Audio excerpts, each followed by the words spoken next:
Perkenalkan, nama saya Fajar Adika Rahman dengan NIM S1123063. Di sini saya akan menjelaskan jurnal yang saya buat, yaitu pengaruh jumlah jam belajar terhadap IPK mahasiswa manajemen angkatan 2023 Universitas Halmahera. Yang pertama yang saya jelaskan yaitu abstraknya. Penelitian ini bertujuan untuk menganalisis pengaruh jumlah jam belajar terhadap indeks prestasi kumulatif atau IPK mahasiswa manajemen angkatan 2023 Universitas Halmahera. Dalam studi ini, peneliti mengumpulkan data melalui survei yang dilakukan pada mahasiswa manajemen. Penelitian ini mengkaji durasi waktu yang dialokasikan mahasiswa untuk belajar setiap minggu dan bagaimana hal tersebut memengaruhi prestasi akademik mereka. Fokus utama dari penelitian ini adalah untuk mengidentifikasi pola hubungan antara jumlah jam belajar dengan tingkat keberhasilan akademik yang diukur melalui IPK. Temuan dari penelitian ini diharapkan dapat memberikan wawasan terkait pentingnya manajemen waktu belajar bagi mahasiswa manajemen dalam meningkatkan prestasi akademik mereka. Pendahuluan. Waktu belajar adalah salah satu faktor yang dapat mengaruhi keberhasilan akademik mahasiswa. IPK sebagai indikator prestasi akademik seringkali dipengaruhi oleh berbagai faktor, termasuk jumlah jam belajar yang diinvestasikan oleh mahasiswa. Penelitian ini bertujuan untuk menganalisis pengaruh jumlah jam belajar terhadap IPK mahasiswa manajemen angkatan 2003 di Universitas Halmahera. Mahasiswa manajemen memiliki beban akademik yang menuntut pemahaman mendalam terhadap konsep-konsep teori dan praktik yang kompleks. Pengalokasian waktu belajar yang tepat menjadi kunci untuk menguasai materi-materi tersebut. Namun, setiap mahasiswa memiliki kemampuan manajemen yang berbeda, sehingga jumlah jam belajar yang diinvestasikan dapat mengaruhi tingkat keberhasilan akademik mereka. Penelitian sebelumnya menunjukkan bahwa durasi belajar yang optimal dapat meningkatkan pemahaman dan produktivitas akademik mahasiswa. Selain itu, manajemen waktu yang efektif memungkinkan mahasiswa untuk memanfaatkan waktu belajar dan lebih efisien, mengurangi tingkat stres, dan meningkatkan fokus selama proses pembelajaran. Penelitian ini menggunakan pendekatan survei untuk mengumpulkan data dari mahasiswa manajemen angkatan 2023. Hasil penelitian diharapkan dapat mengidentifikasi pola hubungan antara jumlah jam belajar dengan tingkat IPK, serta memberikan wawasan terkait strategi belajar yang efektif bagi mahasiswa. Selain itu, temuan dari penelitian ini juga diharapkan dapat menjadi referensi bagi Universitas Halmahera dalam merancang program pembinaan akademik yang mendukung keberhasilan belajar mahasiswa. Sekarang kita masuk ke metode penelitian. Yang pertama itu jenis penelitian. Jenis penelitian ini merupakan penelitian kuantitatif dengan pendekatan deskriptif dan korelansial. Pendekatan ini digunakan untuk mengetahui pengaruh jumlah jam belajar terhadap IPK mahasiswa. Lokasi dan waktu penelitian ini dilakukan di Universitas Halmahera yang memiliki program studi manajemen khususnya di angkatan 2023. Pemilihan lokasi penelitian bertujuan untuk memperoleh sampel yang representatif dari mahasiswa manajemen.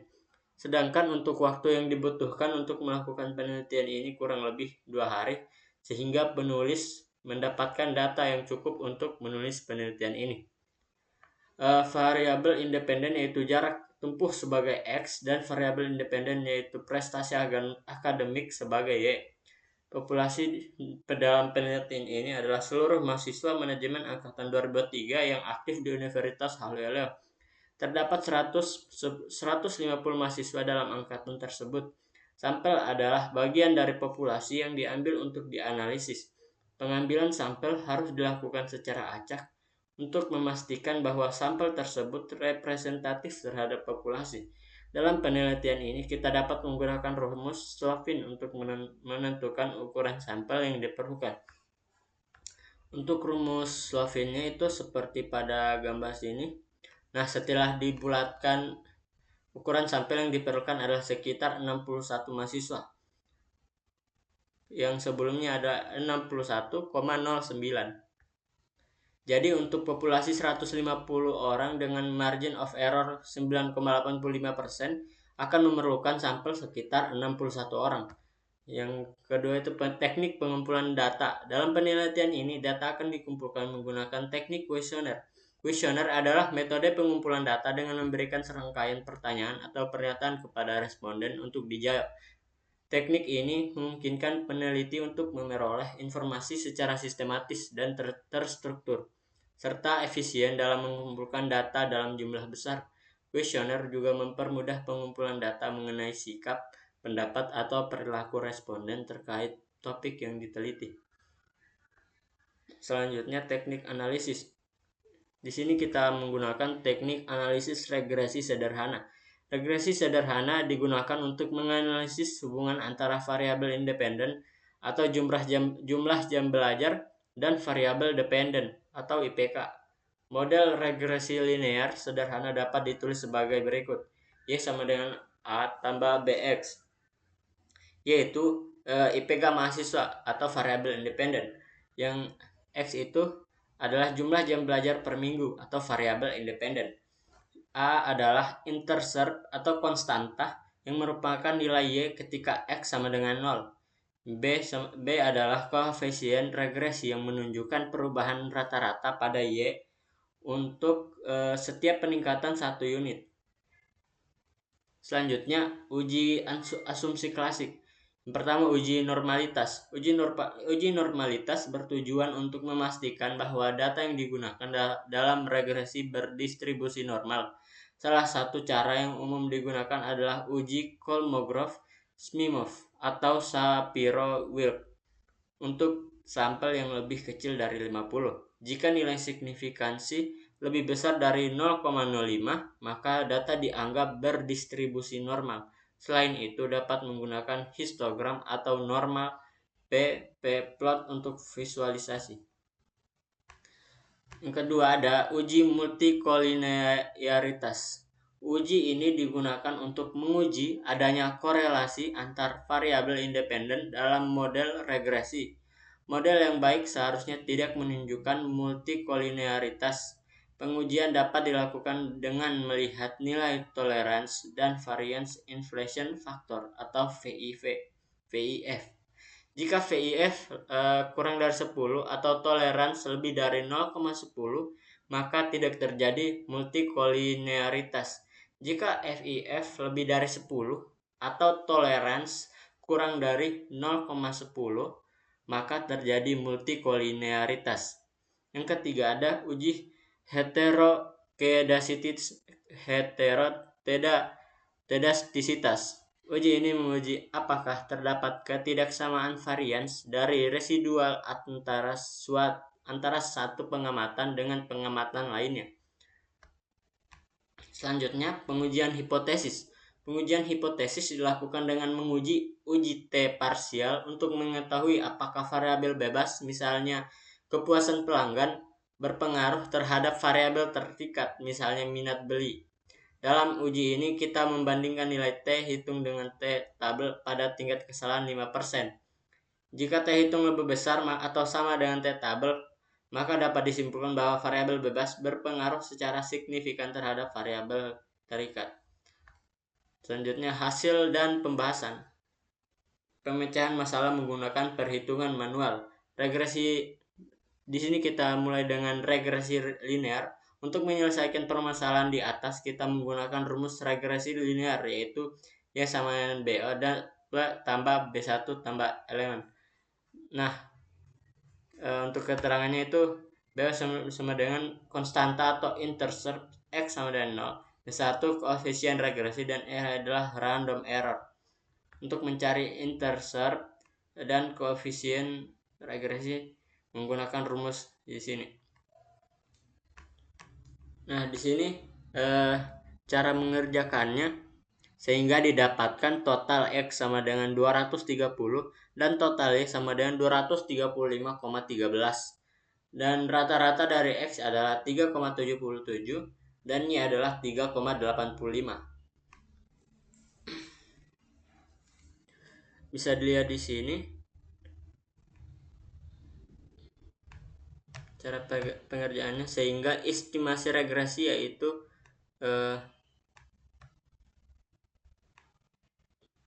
Y sama dengan 3,89 kurang 0,01185 X, atau Y sama dengan 3,89 kurang 0,01 X. Pemecahan masalah menggunakan MS itu ada di sini. Hasil analisis. Berdasarkan hasil analisis regresi, diperoleh persamaan regresi Y sama dengan 3,89,0,01 X yang menunjukkan bahwa setiap penambahan satu satuan X variabel independen atau menurunkan nilai IPK mahasiswa sebesar 0,011, intercept sebesar 3,89 mengindikasikan bahwa jika X sama dengan 0, maka nilai IPK diperkirakan sebesar 3,68. Nilai korelasi multiple R sebesar 0,1138 menunjukkan hubungan yang sangat lemah antara variabel X dan Y. Koefisien determinasi R pangkat 2 sebesar 0,0130 atau 1,3%. Menunjukkan bahwa hanya sebagian kecil variasi nilai IPK mahasiswa dapat dijelaskan oleh variabel X, sedangkan sisanya dipengaruhi oleh faktor lain di luar model. Adjusted R pangkat 2 yang bernilai negatif 0,0025 menegaskan bahwa model regresi ini tidak memberikan kontribusi produktif yang berarti.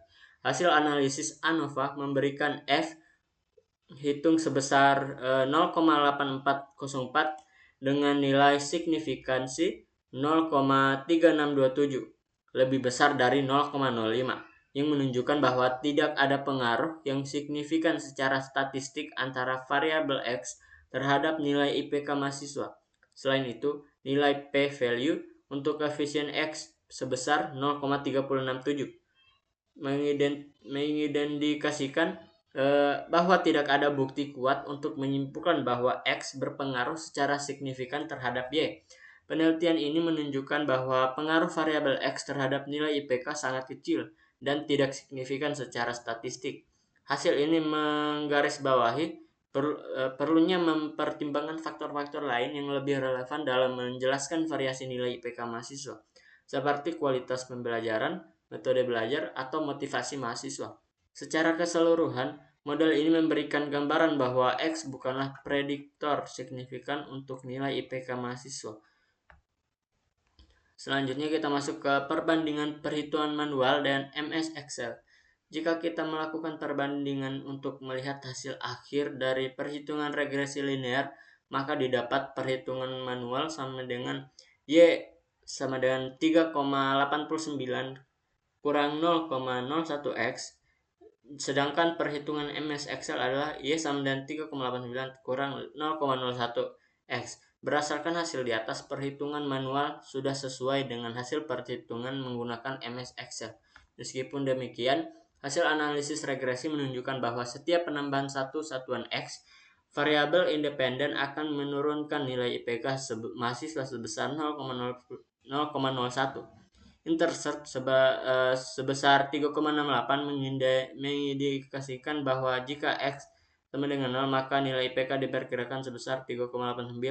Namun hubungan antara variabel X dan Y sangat lemah, dengan nilai korelasi multiple R sebesar 0,1138. Selain itu, koefisien determinasi R pangkat 2 yang hanya sebesar 1,3% menunjukkan bahwa hampir seluruh variasi nilai IPK mahasiswa tidak dapat dijelaskan oleh variabel X, melainkan oleh faktor lain di luar model. Nilai p-value sebesar 0,3627 juga mengindikasikan bahwa pengaruh X terhadap nilai IPK mahasiswa tidak signifikan secara statistik. Hasil ini mendukung bahwa variabel X tidak cukup berpengaruh terhadap IPK mahasiswa. Oleh karena itu, penting untuk mempertimbangkan faktor-faktor lain yang lebih relevan dalam menjelaskan variasi nilai IPK mahasiswa seperti kualitas pembelajaran, metode belajar, atau motivasi mahasiswa. Secara keseluruhan, model ini memberikan gambaran bahwa X bukanlah prediktor signifikan untuk nilai IPK mahasiswa. Selanjutnya adalah kesimpulan. Hasil penelitian. Hasil analisis regresi menunjukkan bahwa variabel X tidak berpengaruh signifikan terhadap nilai IP mahasiswa manajemen angkatan 2023. Model regresi yang digunakan tidak mampu menjelaskan variasi nilai IP mahasiswa dengan cukup baik. Kelebihan penelitian, metode yang sistematis. Penelitian ini menggunakan metode regresi linear sederhana yang memberikan gambaran kuantitatif tentang hubungan antara variabel independen X dan nilai IP mahasiswa. Penggunaan alat analisis yang umum, penggunaan MS Excel untuk perhitungan regresi memastikan hasil yang dapat diverifikasi dan dibandingkan dengan perhitungan manual yang meningkatkan kredibilitas analisis. Penerapan data yang nyata. Penelitian ini menggunakan data nyata dari mahasiswa manajemen angkatan 2023 yang memberikan relevansi praktis dalam memahami faktor-faktor yang mempengaruhi nilai IP. Kekurangan penelitian, hubungan yang lemah. Hasil menunjukkan bahwa variabel X memiliki hubungan yang sangat lemah dengan nilai IPK mahasiswa dengan koefisien korelasi yang sangat rendah dan koefisien determinasi yang sangat kecil. Yang kedua ada tidak signifikan secara statistik. Nilai p-value yang lebih besar dari 0,05 menunjukkan bahwa pengaruh variabel X terhadap nilai IPK mahasiswa tidak signifikan secara statistik. Yang ketiga ada model yang terbatas. Model regresi yang digunakan hanya mempertimbangkan satu variabel independen, sementara nilai IPK mahasiswa kemungkinan dipengaruhi oleh banyak faktor lain yang tidak dimasukkan dalam model ini, seperti kualitas pembelajaran, metode belajar, atau faktor-faktor psikologis dan sosial mahasiswa. Yang keempat ada ukuran sampel. Meskipun ukuran sampel mencakup 150 data mahasiswa, penelitian lebih lanjut dengan sampel yang lebih besar dan mempertimbangkan lebih banyak variabel dapat memberikan wawasan yang lebih mendalam. Yang terakhir ada saran. Berdasarkan temuan ini, disarankan untuk mengeksplorasi faktor-faktor lain yang lebih relevan dalam menjelaskan variasi nilai IP mahasiswa, seperti kualitas pengajaran, metode belajar, motivasi, dan faktor eksternal lainnya. Penelitian lanjutan juga dapat memperluas model dengan menambahkan variabel independen lainnya untuk meningkatkan akurasi prediksi nilai IP. Oke, sekian dari saya. Saya pamit undur diri. Assalamualaikum warahmatullahi wabarakatuh.